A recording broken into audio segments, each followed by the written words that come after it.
we're going to be gone in 9 years. We want to leave behind something durable. The version of that durable thing cannot be funding a few more nonprofits for a few more years. The only thing that's durable is a system that's stronger and capable and permanently funded in the way we want it to be funded. What about the idea of compounding impact? Like if you move your money into something now to take action, is it not possible that you could compound impact to a place where the problem you're preparing to deal with down the road may not even exist? Welcome to another exciting edition of Break Fake Rules. We are in Denver, Colorado. We've been on the road for several episodes, and I'm so excited to be at Gary Community Ventures with my good friend Santhosh Ramdoss.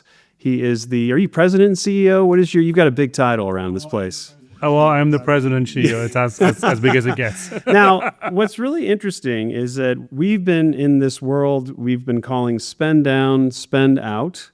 And I'm actually playing with those words a little bit. And I understand you are bringing a new way of thinking about spending down, spending out.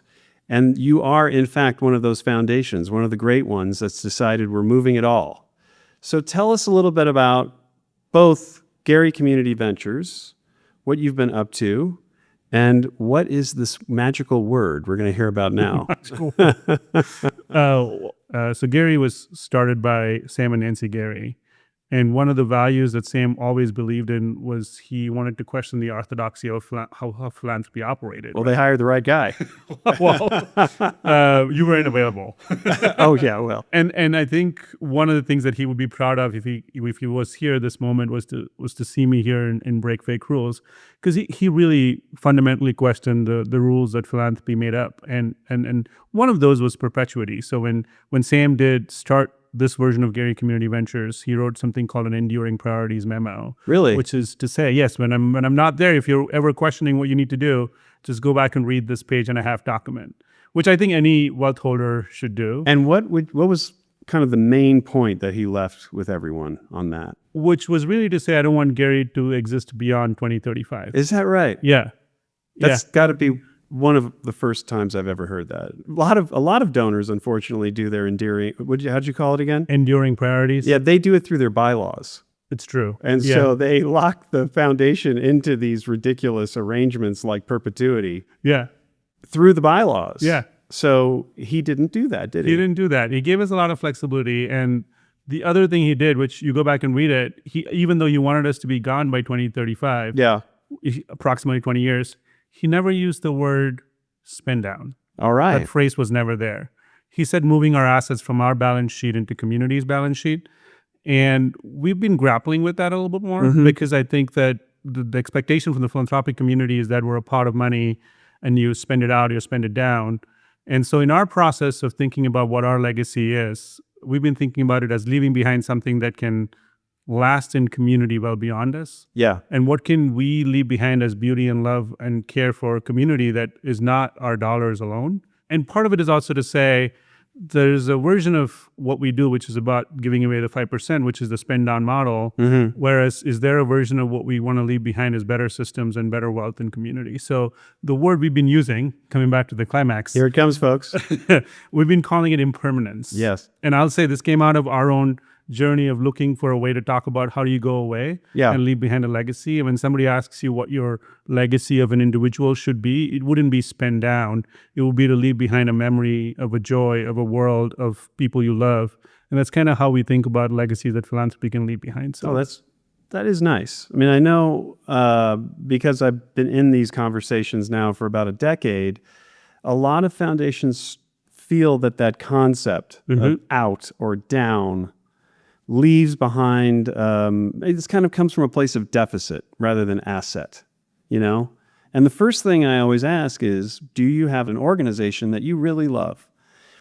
And when you've been sitting in the boardroom looking at grant portfolios and such, you look at that one organization, you say, man, I wish I could move just a little bit out of that group and into this group.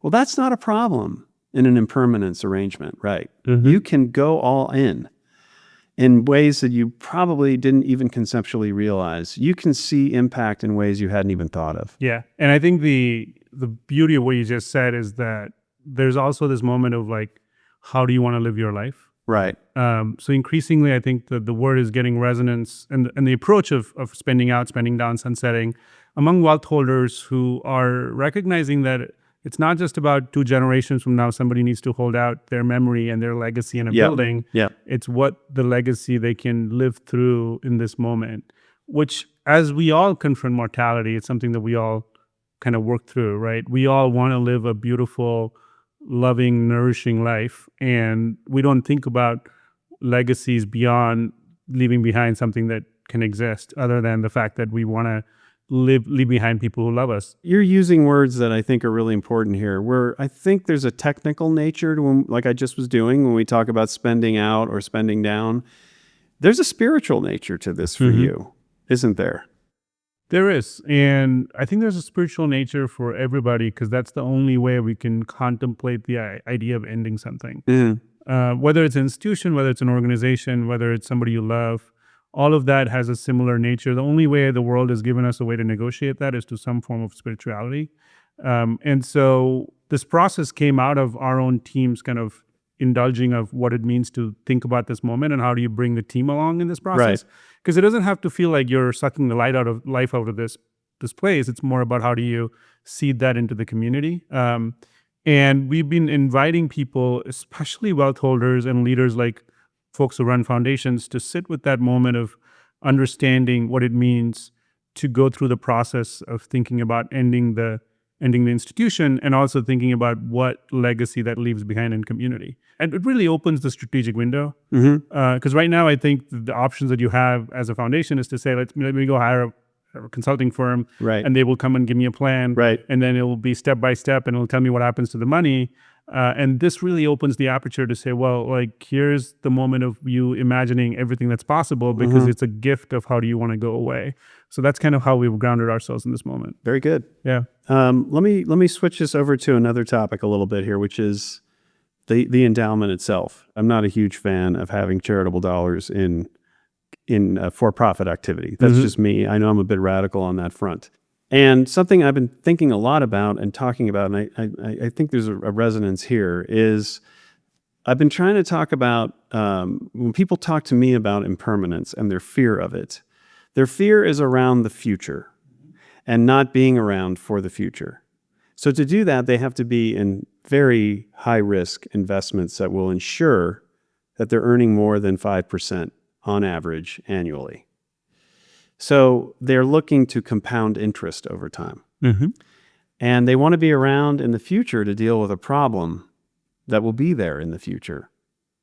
And I've been thinking a lot about this idea of compounding and wondering, like, what about the idea of compounding impact? Like, if you move your money into something now to take action, is it not possible that you could compound impact to a place where the problem you're preparing to deal with down the road may not even exist? Yeah. Yet you will have done some things out there if you haven't taken a compounding impact approach and taken a compounding interest approach. You will have most likely invested in the problem, but you will be around to put some money into the solution. It seems, again, very irrational. How do you all look at your own endowment and your own thinking about impermanence?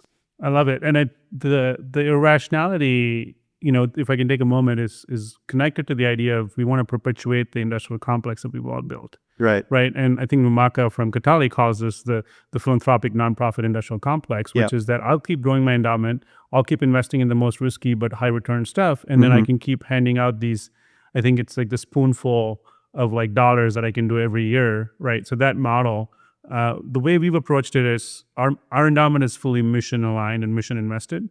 And so it does pay the bills, and we've found some competitive stuff that is really good for the world, but does deliver returns. But by the end of the day, that's not our priority.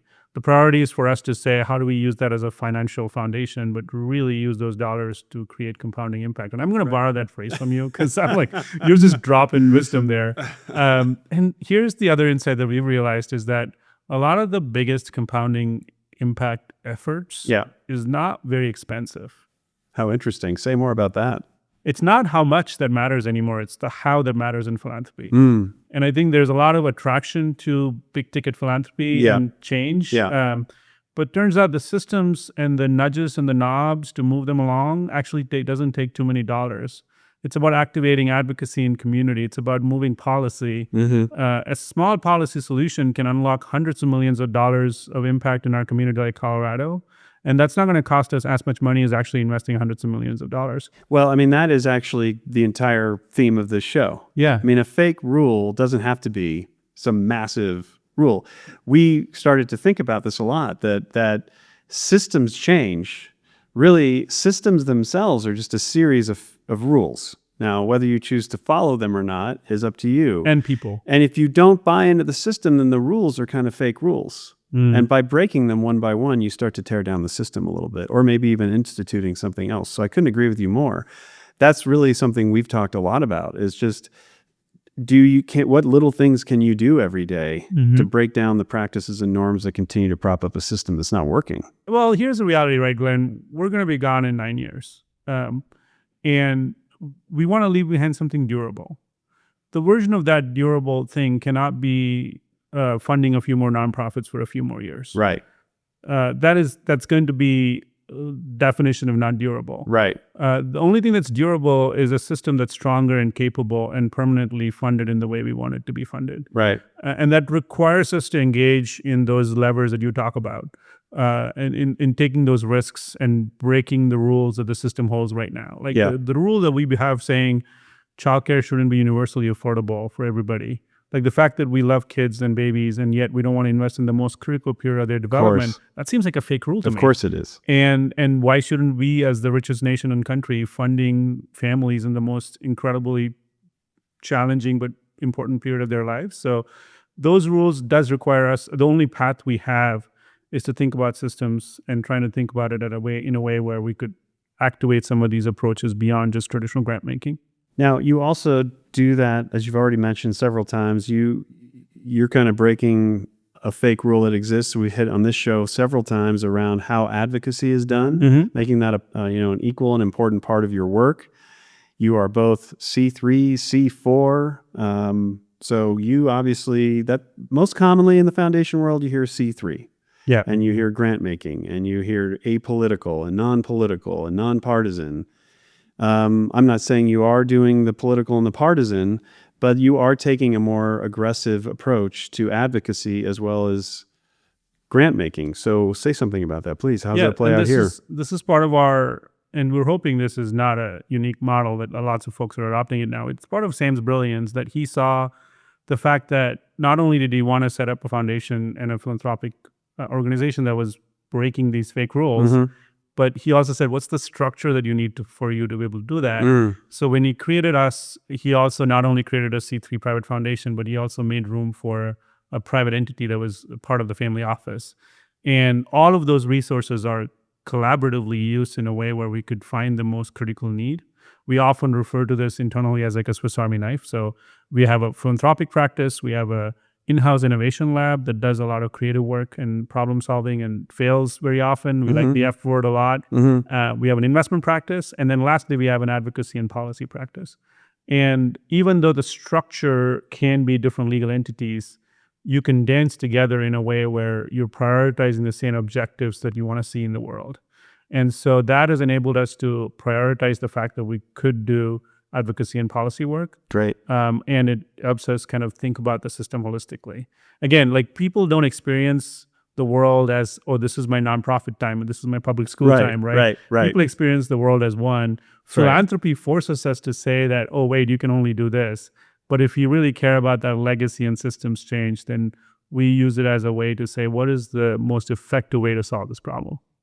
And so the other piece of your Swiss Army knife is apparently video gaming and education. What's going on there? We've got to talk about the Philanthropy Challenge. In fact, I would actually love to play it. Is that something we can do? Really? Would you be up for it? I would be up for it for sure. Okay, let's. But why don't we we tell everybody first? Because you are, like you are truly living into the Swiss Army knife. So what part of the knife are we talking about here? We don't have a video gaming practice. And I'll say you were one of the early kind of pioneers in this space, which is... I love it. It came out of this, I'll just say for a moment, that I think one of the practices that philanthropy does need a lot more of is joy and wonder. I think we've lost our capacity to see what's possible. and sometimes the moment of like being in that wondrous possibility of what systems could be is lost. So that's one of our Gary values. We often say, if you come into a meeting here, you would see we take the work really seriously. We don't take ourselves very seriously. So this came out of a natural tiredness that a colleague of mine, Emily Williams, and I had about panels. So we were invited to do a panel at a conference that you were at. Yeah. And we really were like, cool. what would it be like if we didn't do a panel? And it started off as a bit of a humorous experiment, which is say, why don't we do a simulation game focused on philanthropy, particularly on this idea of impermanence, right? Like, what would it look like? And since then, it's kind of taken a life of its own. And It absolutely should take a life of its own. It's really cool. well, it turns out it's a strategy tool. So I would love for you to, I mean, this is the first time we're kind of formally launching this. Is so that right? Would that be okay that you have the honor of having you? Claire's not here right now, so we could So probably get away with it. Okay. Well, Claire, I'm sorry about this. Yeah, Great. Let's try it. Let's do it. When I played the game before, we'll have to just see if I do a little better. All right. So All I'm right. going to fill this in. We filling us in, getting us set so up. there are a couple of options when you open it up. And for those that are listening and not watching this, you could either play as a group. So you could do it as a workshop exercise, which is always fun. That's great. Bottom line, there's 3 colors your world gets, Right. a red, an orange, or a green. If you're in a red, your world has not been saved. If it's an orange or a green, if you're doing okay. Okay. So All right. This is really your moral choice in terms of how you do it. All right. Now you are a wealthy person in your world, Glenn. Yes. I don't know what happened. Maybe a hack in the tax code. Probably. Apparently. And so you just sold your company.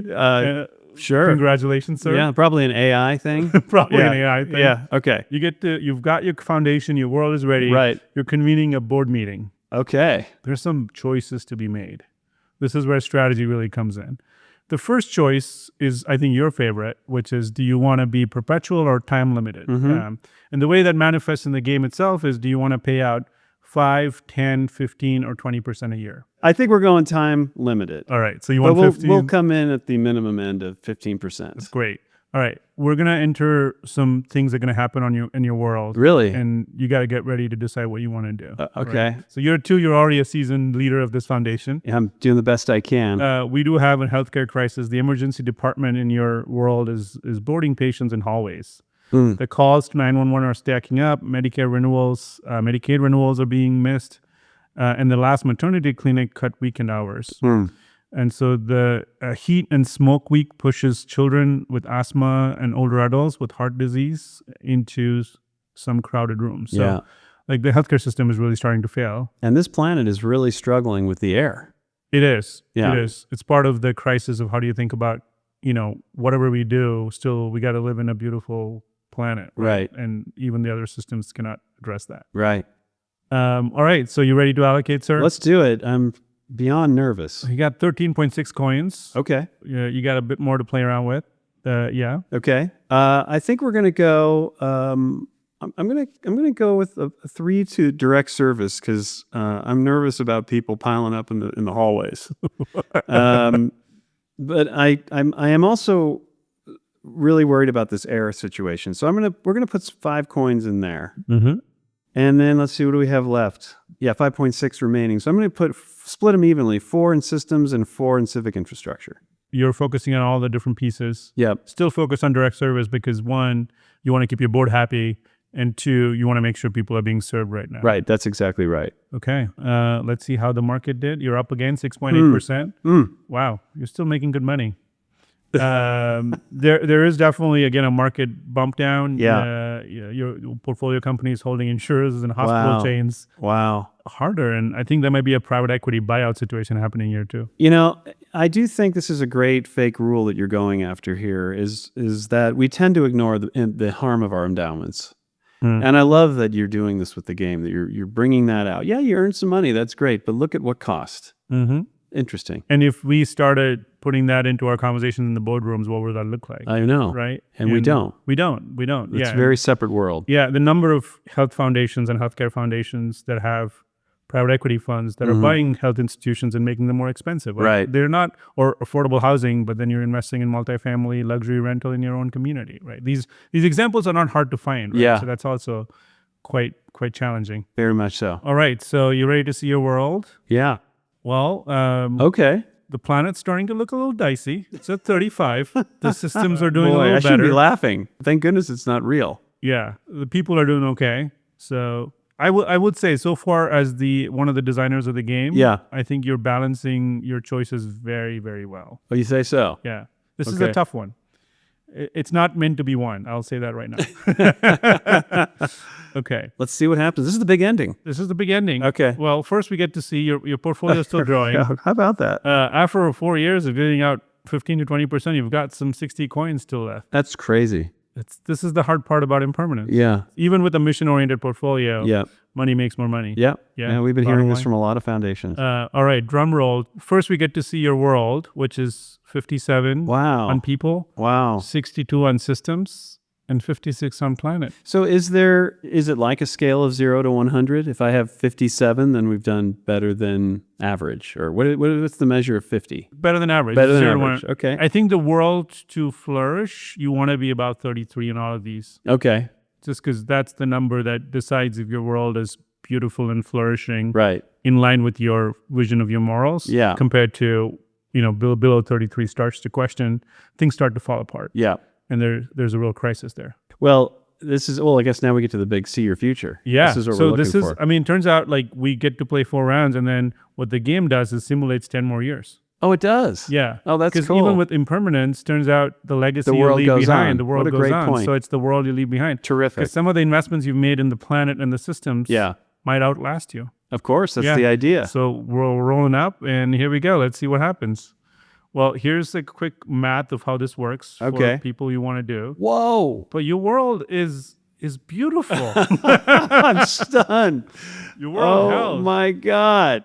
The reason I'm so shocked is because when we played last time, Yeah. and with all the people, we had zeros on everything or something like I did that. break the game a little bit because I like you so much. Oh, thank you. No, it's I actually the appreciate same that. game engine. I learned from the last time, I will admit. And we invested more on the environment side this time than we did last time. And it does matter that your planet is healthy and thriving for people to also thrive and for systems to thrive. Yeah. And I hadn't weighted it that way when we went into it. It's interesting, and I think it really gets you to think Yeah. about your philanthropy. Yeah. Good job. Thank you. This is very, very cool. Well, thanks for playing it. You have really embraced here at Gary these concepts around breaking fake rules. So I have to ask you, because we ask everybody this at the end, and I wonder what you'll choose because you have so many options. What's the biggest fake rule you want to see people break out there? Often we're spending a lot of time on, how do we decide which organization to give a grant to? Right. We're not spending enough time on what our dollars are supposed to do in the world. And so there is a fake rule around philanthropy being mostly obsessed with the dollars and how much money we give out. I think we don't spend enough time on the structures that are underneath it. So the operating models, the discipline, the team, the culture. And so that to me is where I feel there's a lot of opportunity for us as a sector to move forward. And if I think of the 4 pillars, other than the 3 that you lay out, which is focusing on community, the real focus on the overall endowment, not just 5%, and the perpetuity question and focusing on impermanence. It's really important, and, Yeah. and I can tell you're obsessed with it here Yeah. at Gary. Thank you. And I thank you so much for hosting us. This has been a lot of Well, fun. this is an honor to have you here, sir. A lot of fun. Thank you.